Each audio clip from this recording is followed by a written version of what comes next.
मुफ्ती तारिक मसूद के बयानात के लिए मुफ्ती साहब के ऑफिशियल चैनल मुफ्ती तारिक मसूद स्पीचेस को सब्सक्राइब करें। इब्न आज़िब रज़ी अल्लाह अन्हु से रिवायत है, रसूलुल्लाह सल्लल्लाहु अलैहि वसल्लम ने फरमाया, मुसलमान से जब कब्र में सवाल पूछा जाता है तो वो गवाही देता है कि अल्लाह के सिवा कोई माबूद नहीं और मोहम्मद सल्लल्लाहु अलैहि वसल्लम उसके रसूल हैं। फ़ज़ालिका क़ौलुहु, तो अल्लाह का ये कौल जो कुरान में आता है ना, उसका यही मफ़हूम है, यानी माना क़ौलिही, मजाज बहस पे मुज़ाफ़। युसब्बितुल्लाहु अल्लज़ीना आमनू बिलक़ौलि साबित फ़िल हयाति दुनिया व फ़िल आखिरा, है ना कुरान में। अल्लाह ताला कौल साबित के ज़रिए ईमान वालों को दुनिया में भी और आखिरत में भी साबित कदम रखता है। वो कौल साबित क्या है? कलिमा तय्यब, यानी कलिमा तौहीद, ला इलाहा इल्लल्लाह। एक ऐसा कलमा है जिससे इंसान दुनिया में भी सही रास्ते पे चलता है और आखिरत में भी। आप कह सकते हो कलिमा तय्यबा का सही रास्ते से क्या ताल्लुक़ है? भाई जब तौहीद का इकरार करता है तो फिर उसके लवाज़िमात खुद ब खुद होते हैं। अल्लाह को मानेगा तो फिर ज़ाहिर है अल्लाह और बंदों का कोई ताल्लुक़ भी मानेगा। जब अल्लाह बंदे का ताल्लुक़ तो वो पैगम्बरों के बग़ैर मुमकिन नहीं है।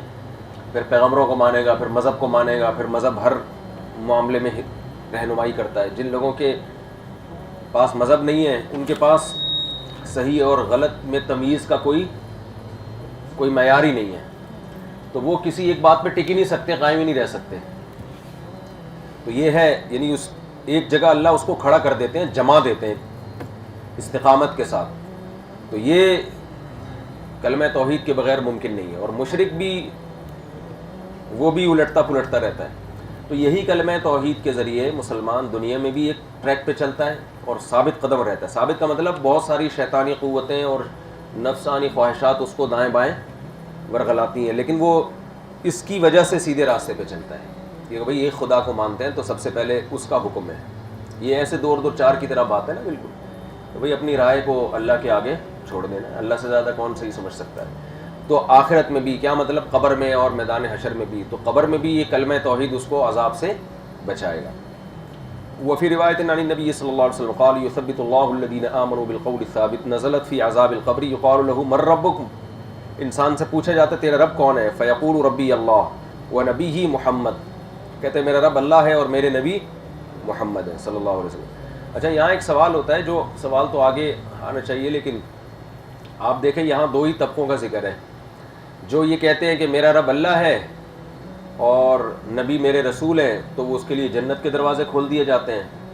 और जो कहता है कि मैं नहीं जानता, जो मुनाफिक और काफिर है, उसके लिए जहन्नम के। तो फिर इससे तो ये पता चल रहा है तीसरा तो कोई तबका है नहीं। तो बदअमल मुसलमान का क्या होगा? भाई बदअमल मुसलमान से जब अल्लाह के बारे में पूछा जाएगा तो अल्लाह को तो अल्लाह मानता है, नबी को तो नबी मानता है ना। तो सिर्फ इतना कह देने से जन्नत की खिड़कियां खुल जाती हैं, तो फिर तो अमल का क्या फ़ायदा? आगे जितनी हदीसें आ रही हैं ना अज़ाब क़ब्र के बारे में, सब में यही है कि दो सवाल होते हैं, अल्लाह और रसूल। मोमिन इन दोनों के जवाब दुरुस्त देता है और काफिर इन दोनों के जवाब गलत देता है। जो दुरुस्त देता है हमेशा के लिए फिर ऐश में, और जो गलत जवाब देता है वो फंस जाता है। तो हालांकि हम तो मुसलमानों में जो गुनाहगार हैं उनके भी अज़ाब क़ब्र के कायल है ना।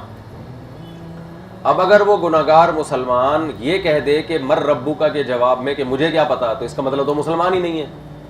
और अगर वो कहते हाँ मुझे पता है, अल्लाह मेरा रब है, रसूल मेरे नबी हैं, और गुनाहगार हो, तो उसको तो गुनाहों की सज़ा मिल ही नहीं रही है। सवाल समझ में नहीं आएगा तो जवाब भी समझ में नहीं आएगा। उसका जवाब ये है कि ये कुरान का मिजाज ये है कि कुरान हमेशा दो इंतहाओं का तज़किरा करता है, या तो बहुत नेक लोगों का या बहुत बुरे लोगों का। दरमियानी तबके का कुरान आम तौर पे जिक्र नहीं करता। उसके बारे में एक दो आयतें ही हैं पूरे कुरान में। व आखरून अतरफू बिज़ुनूबिहिम खलतू अमलन सालिहन व आखर सय्यिआ, कुछ लोग ऐसे भी हैं अच्छे बुरे अमल को मिक्स किया हुआ इन्होंने। वरना कुरान जहाँ तज़किरा करता है या तो बिल्कुल नीचे दर्जे की जहन्नम में जाने वाले लोगों का, या बहुत नेक लोगों के। अब कुरान जिक्र करता है तो सूरह फुरक़ान के आखिरी रुकू देख लो आप, उनकी जो अच्छी सिफात के जन्नती ऐसे होते हैं, है ना। यबीतून लिरब्बिहिम सुज्जदन व क़ियामा, जन्नती के ऐसी जन्नतियों के ख़वास, यानी किसी ने जन्नती को देखना हो तो ये होते हैं। उसमें आप जब अपने आप को तलाश करोगे तो आपको अपने अलावा हर आदमी उसमें नज़र आएगा, कितने नेक तो हम हैं नहीं। لیکن ہم اس سے لگتا ہے شاید ہم جہنمی ہو، تو جب جہنمیوں کے آپ جاؤ گے تو آپ کو لگے گا جو جہنمیوں کی علامتیں قرآن بیان کر رہا ہے وہ کیا ہے؟ فذلک الذی یدع الیتیم، یتیموں کو دھکے دیتے ہیں، ولا یحض علی طعام المسکین، کسی کو کھانا کھلانا تو دور کی بات ترغیب تک نہیں دیتے، ایسی فطرت میں کنجوسی ہے. تو آدمی کہتا ہے یار اتنے برے بھی ہم نہیں ہیں.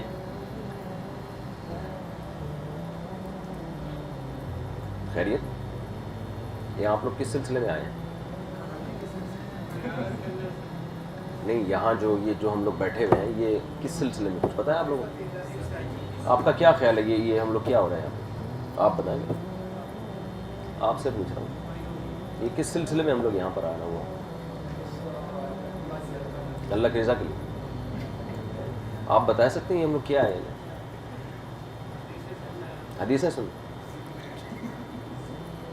کیونکہ کوئی لگ ہی نہیں رہا کوئی چہرے سے کوئی سوال سمجھ میں آ رہا ہو یا کچھ. آسان سی بات، بہت زیادہ آسان ہے. اچھا جواب دے دیں گے تو سمجھ میں آ جائے گا. میں آپ کے چہرے ایسا کہ ٹی وی میں نہیں آ رہا ہوتا بندہ. اچھا تو اس کا جواب یہ ہے کہ قرآن کی عادت ہے یا تو جب اچھے لوگوں کا تذکرہ کرے گا تو جو اچھائی میں سب سے اعلیٰ درجے کی، بروں کا کرے گا تو برائی میں سب سے برے لوگوں کا، یہ بتانے کے لیے کہ اب اپنے آپ کو خود ہی دیکھ لو تم کدھر کو زیادہ ہو. صحیح ہے نا؟ اب خود ہی دیکھ لو کہ تم. تو یہاں بھی عذاب قبر میں بھی اللہ نے حدیث میں دو طرح کے لوگ ہیں، درمیان کے لوگ غائب ہیں. اب ان کا کیا ہوگا ظاہر ہے وہ بیچ میں لٹکے ہوئے ہوں گے. کچھ کو اللہ اپنی رحمت سے معاف کر دے گا، کچھ کو سزا دے دے گا. پھر سزا دینے کے بعد پھر ان کے ساتھ وہی احوال شروع ہو جائیں گے جو نیک مومنوں کے ساتھ ہوتے ہیں. تو ان کا تذکرہ نہ ہونے سے یہ لازم نہیں آتا کہ تیسرا طبقہ سرے سے کوئی ہے ہی نہیں، یا تو جاتے ہی عذاب شروع یا جاتے ہی جنت کی کھڑکیاں. بس مومن اور کافر ایسا نہیں ہے. بہت سے لوگ مومن ہوں گے مگر ان کو عذاب قبر ہوگا. اللہ تعالیٰ ہم سب کو محفوظ رکھے. حالانکہ وہ سوال کے جواب درست دے چکے ہوں گے.